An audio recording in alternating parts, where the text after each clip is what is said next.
You're listening to the Angels and Awakening podcast, and I'm your host, Julie Jancis.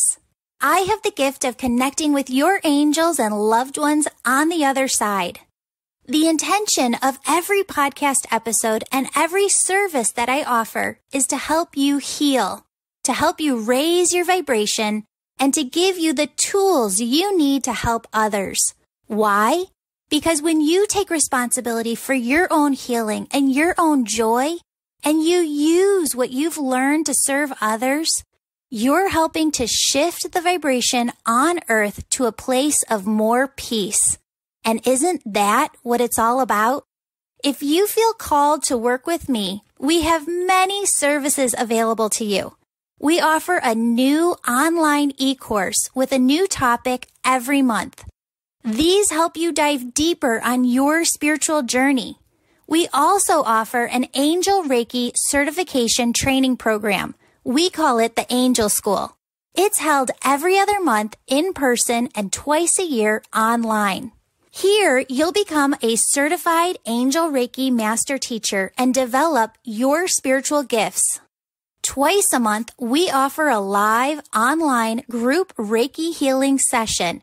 You just call into a webinar number and listen as I guide you through a healing session with the angels. You can also book a one-on-one angel message reading with me.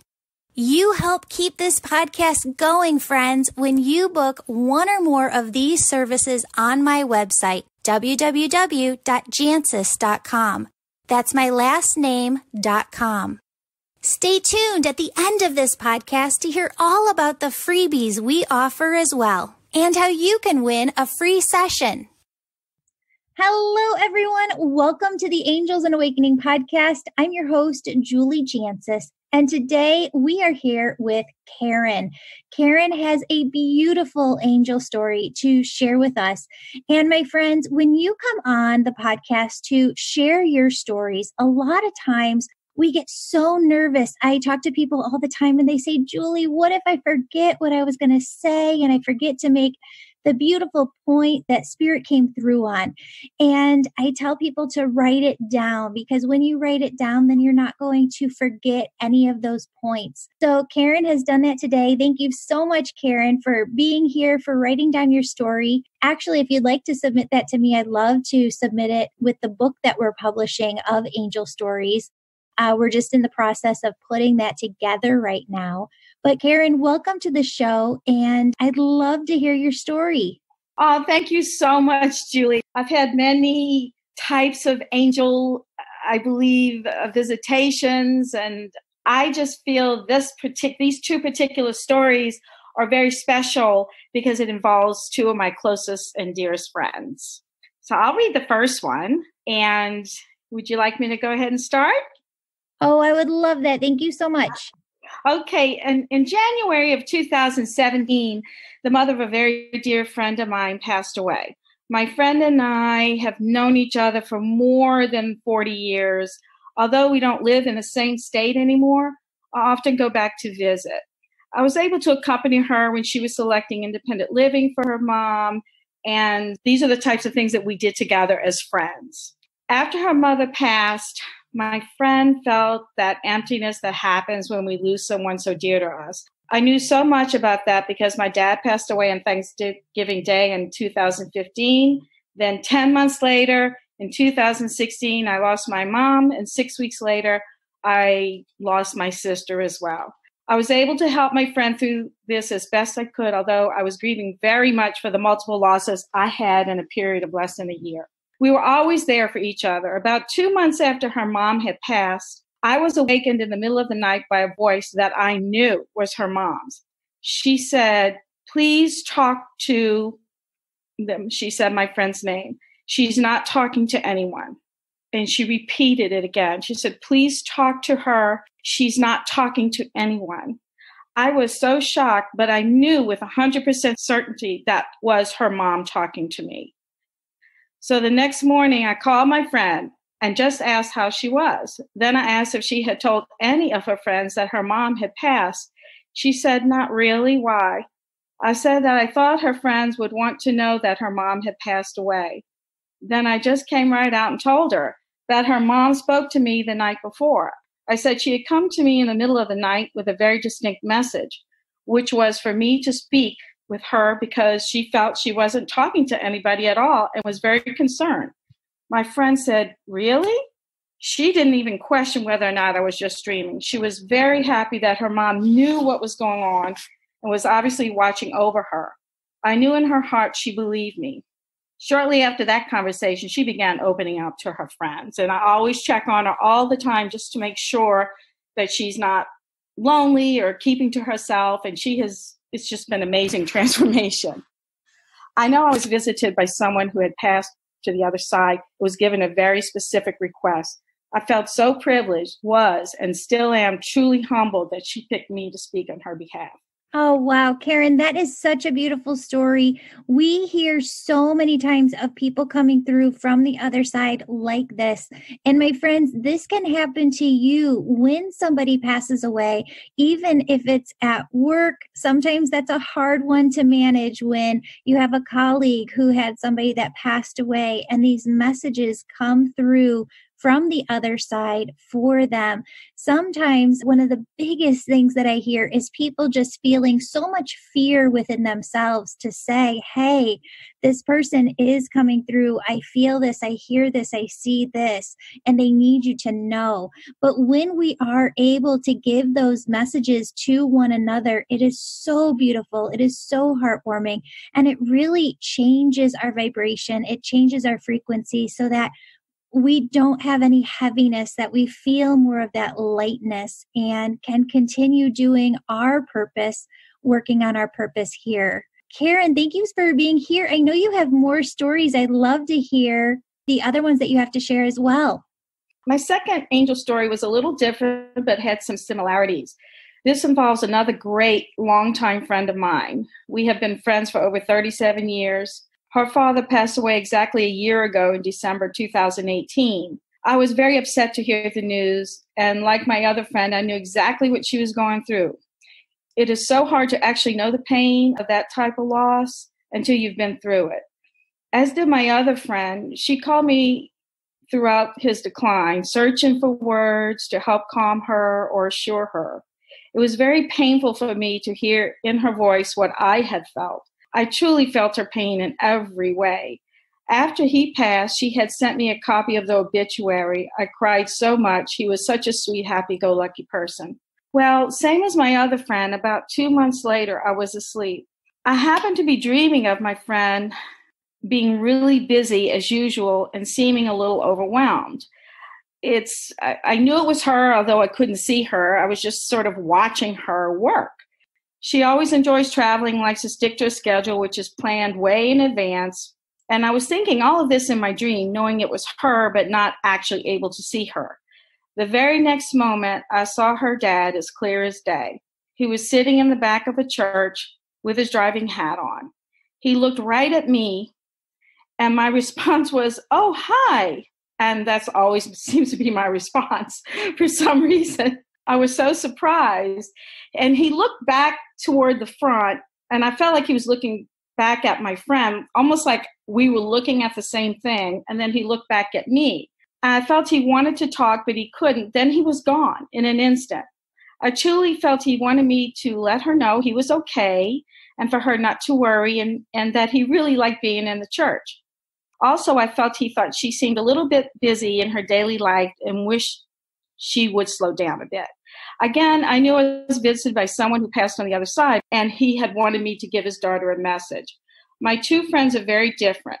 For this particular friend, I waited a few days before calling her. When I did, I just listened to her for a while. When she brought up her dad, I mentioned to her that he came to me while I was dreaming. She didn't say anything, and I kept talking, and she kept talking as if she didn't hear me, or perhaps she didn't understand what I meant. Maybe she thought I had just dreamed about him. So I let it go and decided it wasn't the right time. Several weeks passed, and she called me again. As we talked about her dad, I told her again he had visited me in a dream. This time I decided to give more information and would be very specific. I said he was wearing his driving hat. It was of that plaid design, and he was sitting in the back of a church in a pew. She then asked me a few more questions, and I told her about my other friend who she knows and how her mother came to me. I said I felt her dad wanted her to know he was okay and seemed to like being in the church. She thanked me for telling her that. Then she told me how much he loved the church and was very involved with a particular Catholic church. I had no idea of any of this. She also wondered why he came to me and why not her. I was expecting that. I just said I'm not sure, but since my mom, dad, and sister passed, I have been trying to connect with them, that I may somehow be more open to receiving messages. It made sense to her, and she thanked me again. We actually had dinner the other night. We talked about it again, and she was curious and seemed to be looking forward to having a connection of her own. I know how much her dad meant to her. I decided not to mention anything about him thinking that she should slow down, but I have told her I feel she needs to slow down. I feel so blessed and honored to have two beautiful experiences, which happened to be with the parents of my two dearest friends.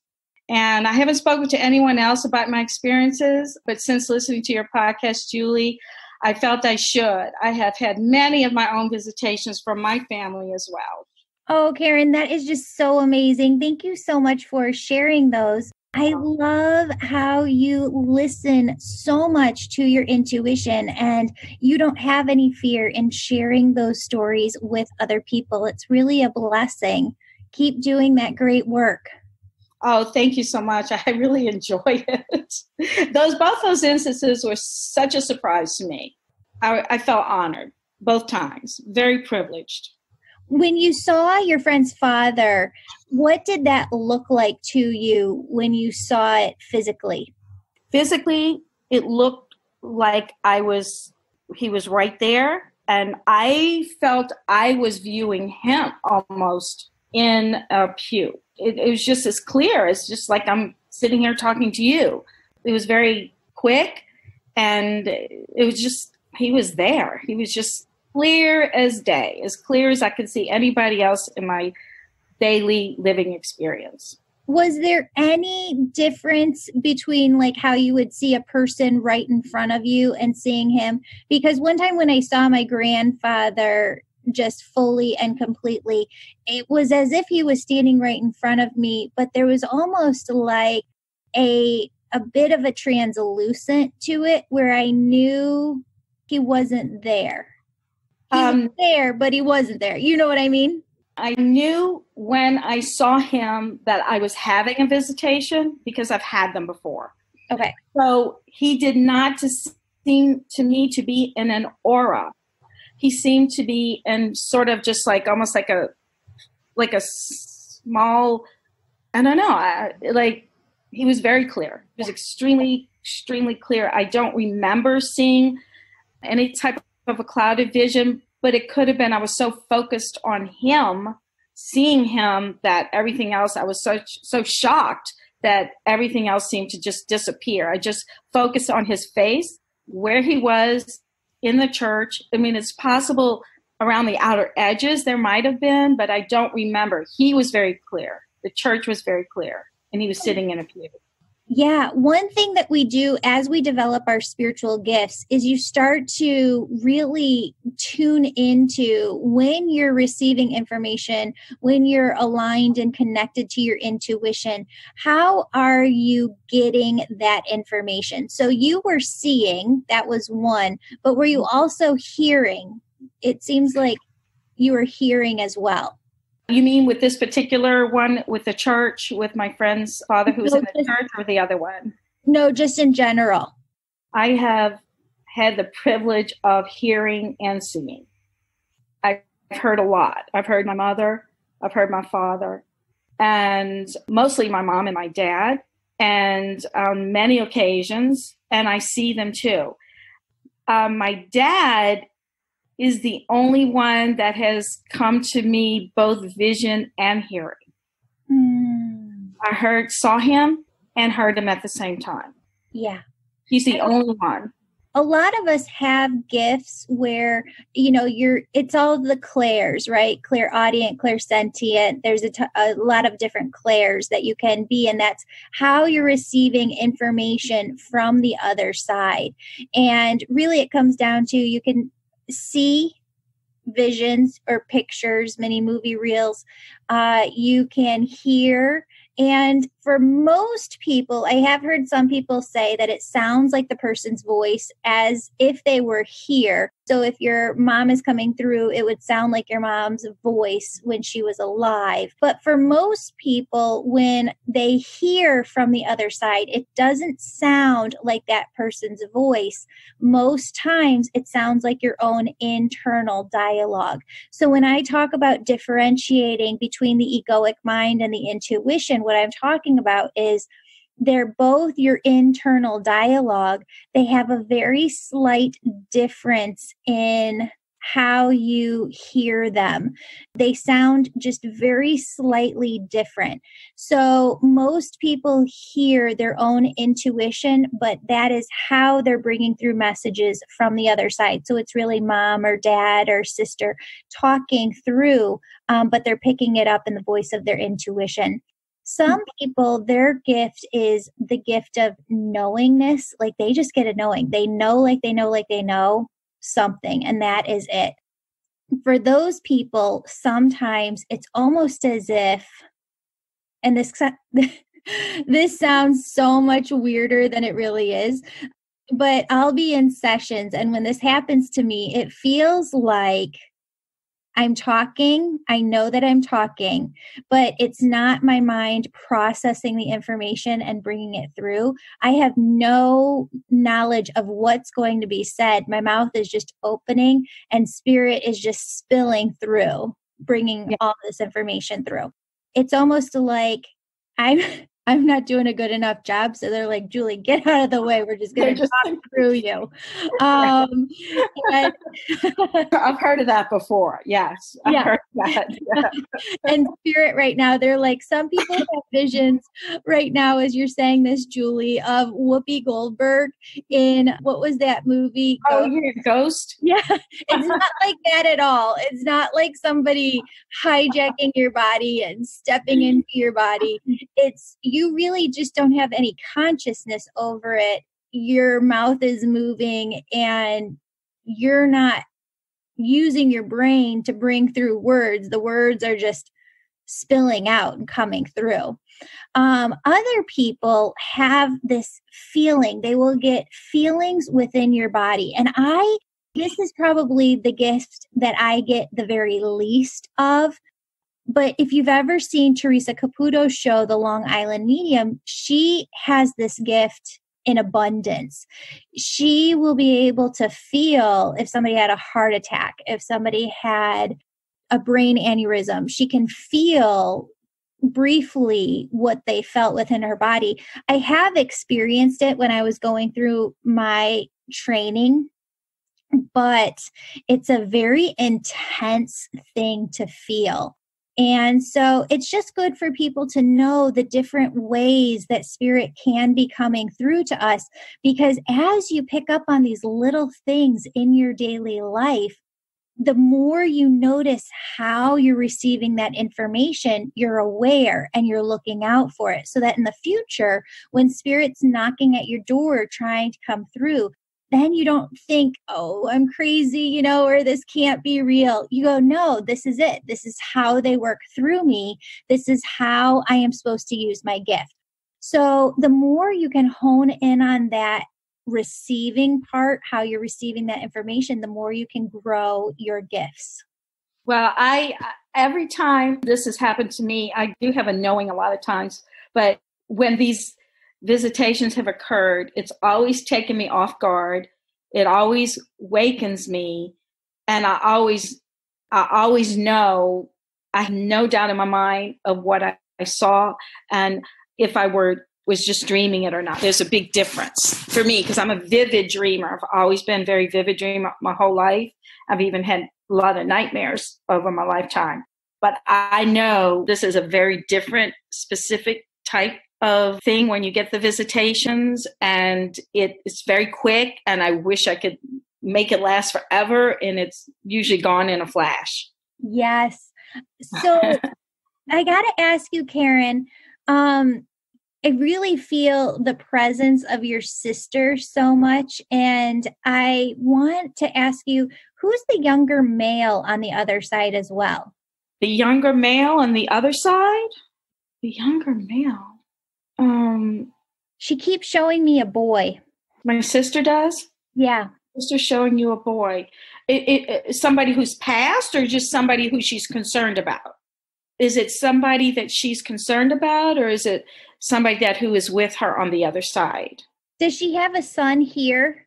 No, she does. And I believe, I wish I would, she's got 3 sons, and she may be concerned for one of them, but I don't know which one it is. I want to say it's the youngest, if that's correct. Yeah. Yeah, there's a lot going on there. And she's giving me my symbol because she's holding up this sign, like, I can't let you go until we talk about this. Okay. So yeah, I do feel like it is the younger one. And who wears glasses? The boys. The boys, it could be him. I've never seen him. He might have contact. Okay. But I've never seen the other 2, but it could be him. Okay, because I keep getting this very clear picture of the glasses. Okay. And how old is her youngest son? In his 20s. Okay. He might be 27, maybe. He's got a lot going on right now within him emotionally, and he's got a lot going on within him regarding self-doubt, that he's not sure. Are you in contact with the boys? I just saw them over the holidays. I made it a point to go out of my way to see them. He sat next to me at a restaurant, but we didn't have like one-on-one. I wish I would have had that, but I can certainly be in contact with him. Yeah, I would reach out to him because she just needs you to mentor him a little bit. Okay. And he needs to know, because he's the type of person who doesn't know maybe where to go to get help sometimes, or to bounce things off of people, or just to talk about things. And he needs that outlet, but he doesn't know where to share. And he's one too, she's saying, that won't just, it's almost like he doesn't talk about things until it's too late and it's bothering him so much, right? So keeping in contact with him is really a good thing. And just checking in. And he's one where you're going to kind of have to ask a lot of questions to pull some information out from him. Yeah, I think, yes, that makes sense. He is that type. Yeah, absolutely. Because she needs him to know that everything's okay. I also feel like he's a highly sensitive person, just like you are, very empathic. He doesn't know how to work with that. And he needs your mentorship. Not in a way that you call it mentorship, but that you're there, because he doesn't know how to work with a lot of this. And what I see is that with everybody around him, he keeps absorbing everybody else's energy. And your sister says, you've done such a great job of learning how not to do that. She needs you to teach him how to do the same thing. Okay. Yeah. Okay. Oh my, that's such a wonderful, I'm so happy that she came forth. I miss her so much. Oh, he misses you. You know, you are so connected on the other side. We have all different relationships as siblings here on Earth. You know, some people are so close. Some people are up and down. Some people are not close. But she really makes me feel like you were always there for her, that you were one of her best friends, and she needs you to know that the bond you feel with her is 100% real and true, and that there is never a moment here in your lifetime that she will not be with you, okay? Okay. That's wonderful.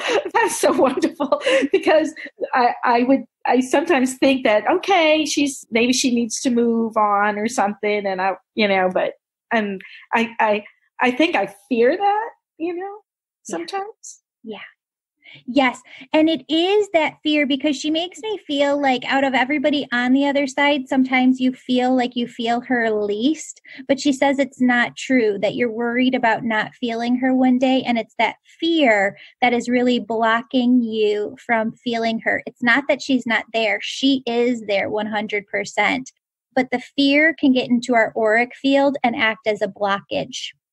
Right. Right. Actually, I've been working on that fear aspect of when I'm doing my meditations and stuff. And the last few days, I feel like I've really made a big breakthrough. Good. So we'll see what happens. Yeah, because she flashed that word fear right up there and she wanted to talk about that. She also she's tying that with light energy to, are you married? She's talking about your love life. She wants to be there for a second. She remembers like she divorced almost exactly 10 years, but it's taken me almost up until the last month to get over it. So it's been very difficult. So you're not with anybody right now because she comes through with this message that she really needs you to know that there is that special person with here on earth for you, and that she needs you to remove that fear energy regarding that as well, because you're supposed to be with this person. And it's not like the timing is off. The timing's about to be just right. And you don't have anything to fear. Wow. That's, I needed to hear that. Yeah. I need to hear that because. Yeah. Oh, well, Karen, she loves you so much. Your mom and your dad are right there with her on the other side, and they will always be with you too. But thank you so much for being on the show. Oh, you're so welcome. It was so much fun. I really enjoyed it. Thank you so much, Julie. Oh, of course. I hope you have a blessed day. Thank you so much. Okay, bye-bye. Bye. Bye. Beautiful souls, we have so many freebies to help serve you, your family, and friends. Want a weekly message from your angels emailed to you? Sign up on my website to receive a weekly message of love, hope, and healing from the angels. Do you have a prayer request? Go to the homepage of my website and submit your prayer request so that our team of prayer warriors can be praying for you daily. Want to learn more about the angels and energy healing? Subscribe to my YouTube channel called Julie Jancis to learn more about the angels, energy healing techniques, and so much more. One of the biggest things we hear from our listeners is that they have no one to talk to about their spiritual awakening.